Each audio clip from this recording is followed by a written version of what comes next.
નમસ્કાર મિત્રો, સ્વાગત છે તમારું ગુજરાત સંદેશ યુટ્યુબ ચેનલમાં। આજના સમાચાર વિશે વાત કરતા પહેલાં જો તમે અમારી ચેનલમાં નવા છો તો નીચે લાલ કલરનું સબસ્ક્રાઇબ બટન આપેલું છે તેને દબાવીને બાજુમાં રહેલા ઘંટડી બટનને પણ દબાવી દેજો, જેથી મારા આવનારા તમામ વિડીયોની માહિતી તમને મળતી રહે। વરસાદને લઈને વધુ એક આગાહી। હવામાન વિભાગ દ્વારા આગામી 5 દિવસ રાજ્યમાં હળવેથી મધ્યમ વરસાદની આગાહી કરવામાં આવી છે। આગાહી મુજબ આજે ઉત્તર ગુજરાત, મધ્ય ગુજરાત, દક્ષિણ ગુજરાત અને સૌરાષ્ટ્રના વિવિધ ભાગોમાં ગાજવીજ સાથે વરસાદ પડવાની સંભાવના છે। હવામાન વિભાગની યાદી મુજબ પ્રારંભિક વરસાદ બાદ પણ 6 થી 10 જૂન દરમિયાન વરસાદી સિસ્ટમ સક્રિય રહેશે। આ દરમિયાન તાપમાનમાં મોટો ઘટાડો થશે અને અસહ્ય ગરમીથી રાહત મળશે।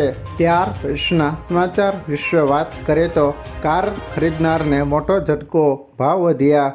મારુતિ સુઝુકીએ પોતાની કારોની કિંમતોમાં વધારો જાહેર કર્યો છે।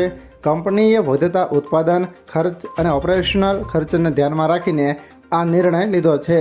Alto K10, Brezza, WagonR, Swift Dzire અન્ય મોડલ્સની કારોની કિંમતોમાં વધારો કર્યો છે। વિવિધ મોડલ પ્રમાણે ભાવમાં ફેરફાર થશે, જેમાં મહત્તમ 30,000 સુધીનો વધારો નોંધાયો છે। નવા ભાવ આજથી 1 જૂન 2026થી તાત્કાલિક અસરથી લાગુ કરવામાં આવ્યા છે। ત્યાર પછીના સમાચાર વિશે વાત કરીએ તો ખેડૂતો માટે ગુડ ન્યૂઝ। ગુજરાત સરકાર દ્વારા ખેડૂતો માટે મહત્વપૂર્ણ જાહેરાત કરવામાં આવી છે। ખેતીને વધુ સરળ અને આધુનિક બનાવવા માટે મિની ટ્રેક્ટર સનેડોની ખરીદી પર સબસિડી આપવામાં આવશે। રાજ્ય કક્ષાના મંત્રી કૌશિક વેકરિયાએ અમરેલી જિલ્લાના ચિત્તલ ગામે યોજાયેલા કાર્યક્રમમાં આ યોજનાની જાહેરાત કરી હતી। સરકારના નવા નિયમો મુજબ સામાન્ય ખેડૂતોને સનેડો ખરીદવા પર ₹60,000ની સહાય સીધી બેંક ખાતામાં આપવામાં આવશે। ત્યાર પછીના સમાચાર વિશે વાત કરીએ તો દમણને મળી મોટી ભેટ। દમણને વિકાસની વધુ એક મોટી ભેટ મળી છે। પીએમ મોદીએ દમણ ખાતે નમો એરપોર્ટના નવા અદ્યતન ટર્મિનલ બિલ્ડિંગનું ભવ્ય ઉદ્ઘાટન કર્યું છે।